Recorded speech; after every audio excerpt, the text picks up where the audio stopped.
Oke, sampai di kasus 4, yaitu benda yang terhubung tali pada katrol. Kira-kira gambarnya seperti ini. Oke, kita punya syarat di mana katrolnya dianggap licin, ya katrol ini licin, kemudian massa katrol diabaikan, lantainya juga licin. Nah, kemudian lagi di sini ada tali yang menghubungkan, di mana talinya ini ya terhubung di sini. Nah, di mana di sini ada yang namanya tegangan tali. Nah, tegangan talinya sebenarnya nilainya adalah sama. Jadi tegangan tali di sini dan tegangan tali di sini sebenarnya adalah sama. Yang dicari apa? Nah, kita pada kesempatan ini akan mencari nilai daripada percepatannya. Jadi kita mencari nilai A atau percepatan. Oke, cara menganalisa mencari percepatan daripada sistem seperti ini, kita harus menguraikan gaya pada masing-masing benda ini ya, pada masing-masing benda. Jadi benda satu kita tinjau sendiri, benda dua kita tinjau sendiri, nanti kemudian kita akan satukan rumusnya untuk mencari nilai A-nya. Nah, yang pertama, langkah pertama untuk mencari nilai percepatan tadi, kita akan menganalisa benda yang pertama. Jadi ini benda satu, saya namakan benda satu. Kita analisa dulu ya. Kita tulis di sini tinjau benda satu ya. Oke. Pada benda satu ini sebenarnya yang perlu kita analisa hanya pada sumbu Y saja. Kenapa? Karena percepatannya ya pada sebenarnya dia bergerak di sumbu X ya, sorry, di sumbu X saja yang perlu kita analisa.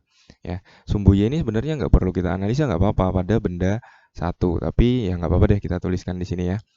Benda satu berarti kita tulis sigma Fx sama dengan, karena dia bergerak di sumbu X, maka M dikali A ya, seperti itu, M dikali A. Nah, kemudian untuk menentukan nilai positif atau negatif dari T ini, kita harus melihat arah percepatannya. Jadi benda ini kemungkinan kan arah percepatannya geraknya arahnya ke sini ya, ke bawah sini ya. Dia ini akan gerak ke sana. Nah, kalau dia searah dengan arah geraknya, dia kita anggap positif. Jadi, karena dia ini searah dengan geraknya ke bawah sini, maka positif T ya, sama dengan M dikali M-nya M1 dikali A. Ini adalah persamaan 1.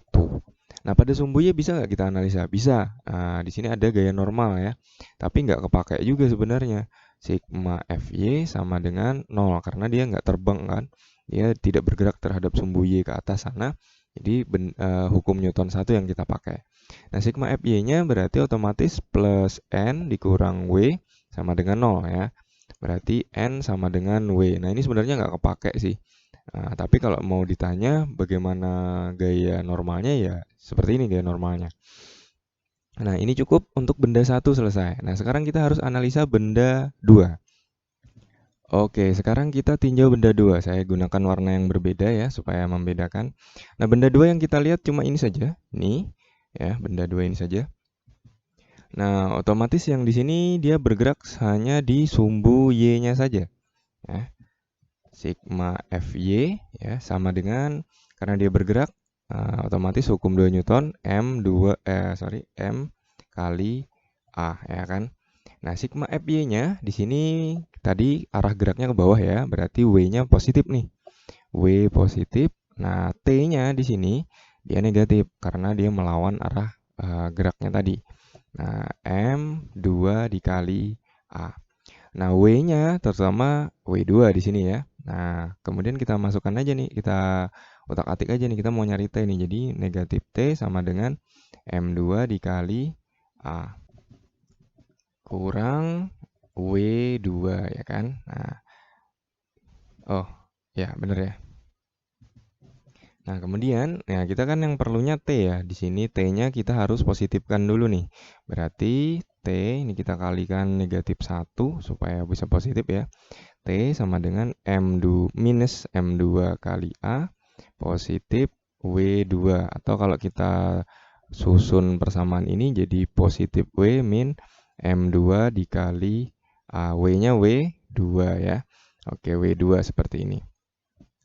Nah, ini adalah persamaan 2. Nah, persamaan 1 dan persamaan 2 ini kita gabungkan jadi satu, nanti akan ketemu nilai A. Di sini ada A, di sini ada A ya. Nah, bisa kita satukan. Oke, kita gabungkan langsung. Oke, saya ganti sini ya. Persamaan 1 sama dengan persamaan 2. Oke, persamaan 1 T berarti sama dengan T, ya kan? Oke, kemudian T-nya di sini kita masukkan. Yang pertama adalah M1 dikali A sama dengan W2 min M2 dikali A. Nah, selanjutnya kita masukkan saja, kita lanjutkan persamaan ini M1 kali A, W2 ini kita pecah menjadi M2 dikali G, dikurang M2 kali A. Ingat ya, rumus gaya berat W sama dengan M dikali G. Karena ini W2 berarti M2. Oke, kita sekarang gabungkan yang A sesama A. M1 kali A ditambah M2 dikali A sama dengan M2 dikali G. Nah, kita kumpulkan jadi M1 ditambah M2 ya. Tutup kurung dikali A sama dengan M2 dikali G. Berarti A-nya percepatan sistem ini secara keseluruhan adalah M2 kali G per M1 ditambah M2. Nah, selesai sudah kita menganalisa percepatannya ini. Percepatan ini bisa kita gunakan lebih lanjut ke rumus GLBB seterusnya ya. Nah, misalkan aja nih kita berandai-andai. Yang ini misalkan ya kita berandai-andai ini misalkan 2 kilo M1 ya. Kemudian W2 ini ceritanya misalkan 3 kilo. G-nya misalkan 10 meter per sekon kuadrat. Kita berandai-andai nih. Nah, saya di sini ya tulis ya. Berarti ya tinggal percepatan dari sistem ini tinggal kita masukkan M2-nya adalah 3 ya dikali 10 karena G-nya 10 ya tadi ya per M1-nya adalah 2 ditambah 3. Berarti 30 per 5. Nah, jadi percepatannya nanti dapat 6 meter per sekon kuadrat ya. Nah, oke, kira-kira seperti itu ya analisa daripada benda yang berada pada katrol. Sampai jumpa pada kasus selanjutnya. Bye-bye.